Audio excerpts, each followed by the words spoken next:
Assalamu alaikum students and welcome back to our YouTube channel. You are watching M Ahmed Nazir channel.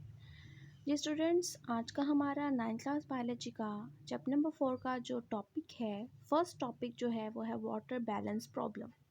Water balance problem का क्या मतलब है? हमने इससे जो प्रीवियस टॉपिक पढ़ा था ऑस्मोसिस का, ये टॉपिक उसी से रिलेटेड है।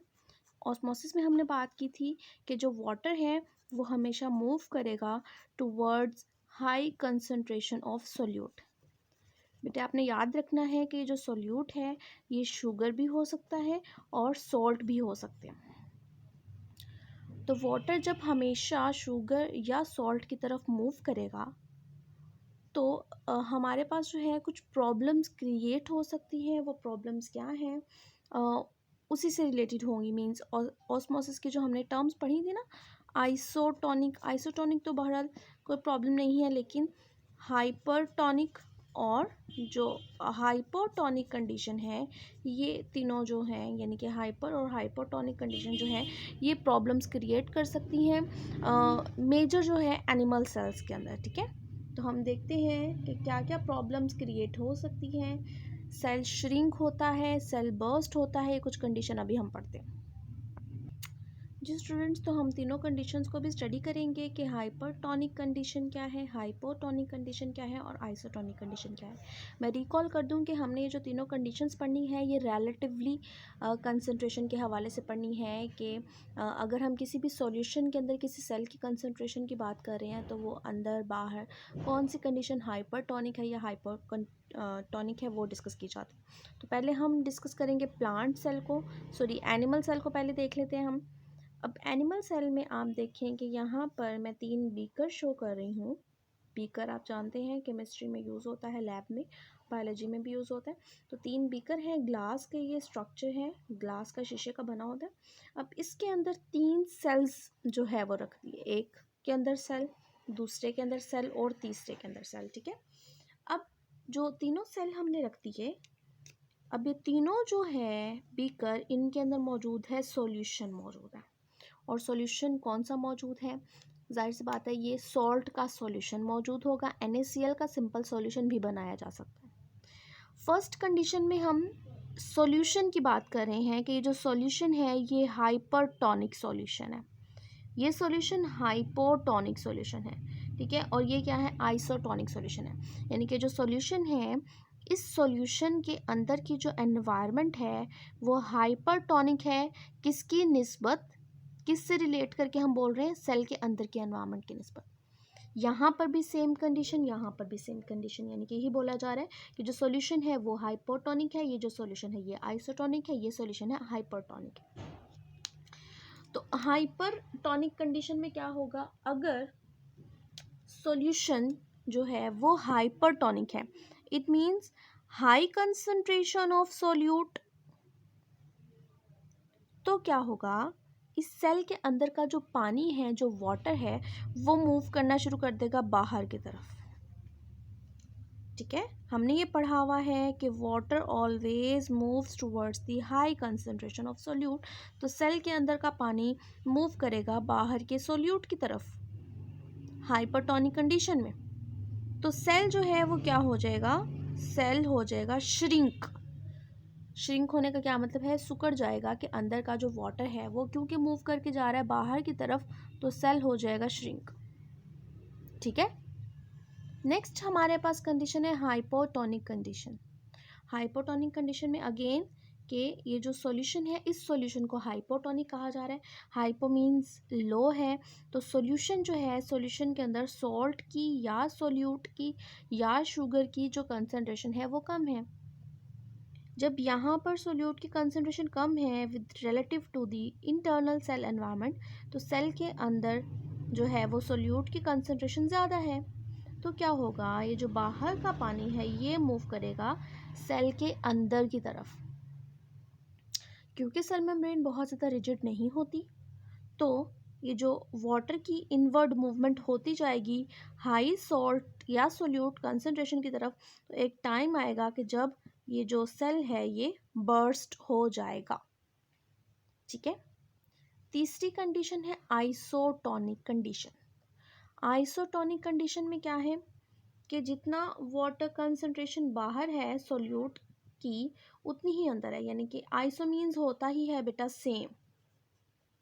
तो अंदर और बाहर जो सॉल्ट की कंसंट्रेशन है या सोल्यूट की कंसंट्रेशन है वो ऑलमोस्ट इक्वल है। अगर वाटर मूवमेंट हो भी रही है कि वाटर अंदर मूव करता है तो वो एक्स्ट्रा मूव नहीं करेगा अंदर, उतना ही वाटर बाहर मूव कर जाएगा। तो मूवमेंट भी चलती रहेगी इनके अंदर, ठीक है। लेकिन ना तो सेल श्रिंक होगा और ना ही सेल बर्स्ट होगा ज़्यादा या कम वाटर होने की वजह से। तो ये कंडीशंस पाई जाती है एनिमल सेल के अंदर। मैंने आपको ये एनिमल सेल के बारे में बताया। नेक्स्ट हम पढ़ते हैं कि प्लांट सेल के अंदर तीनों कंडीशंस में क्या होता है।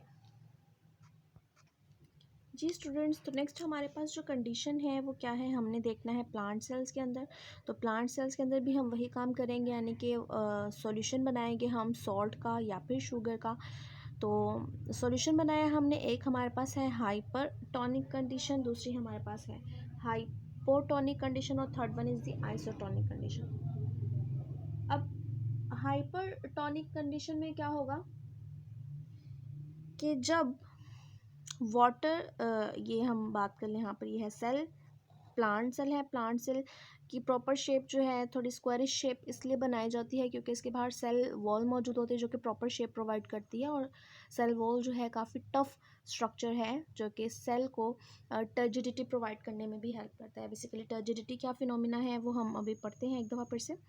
तो देखिए कि हाइपरटोनिक कंडीशन में क्या होगा, बाहर सॉल्ट की कंसंट्रेशन ज़्यादा है तो सेल के अंदर का जो पानी है वो बाहर को मूव करेगा, जिसके बदले में जो सेल है वो क्या हो जाएगा, श्रिंक हो जाएगा। ठीक है, जो प्लांट सेल है वो हो जाएगा श्रिंक। और इस चीज़ को हम कहेंगे प्लाज्मोलाइसिस हुई है। प्लाज्मोलाइसिस क्या मतलब है, shrinking of cytoplasm is called as plasmolysis. Important MCQ या शॉर्ट में आ सकता है कि व्हाट इज प्लाज्मोलाइसिस। तो shrinking of cytoplasm is called as plasmolysis. दूसरी कंडीशन है hypotonic condition. Hypotonic condition mean कि यहाँ पर सॉल्ट की कंसंट्रेशन कम है और इसकी निस्बत अगर हम बात करें सेल की तो सेल के अंदर सॉल्ट की कंसंट्रेशन ज़्यादा है।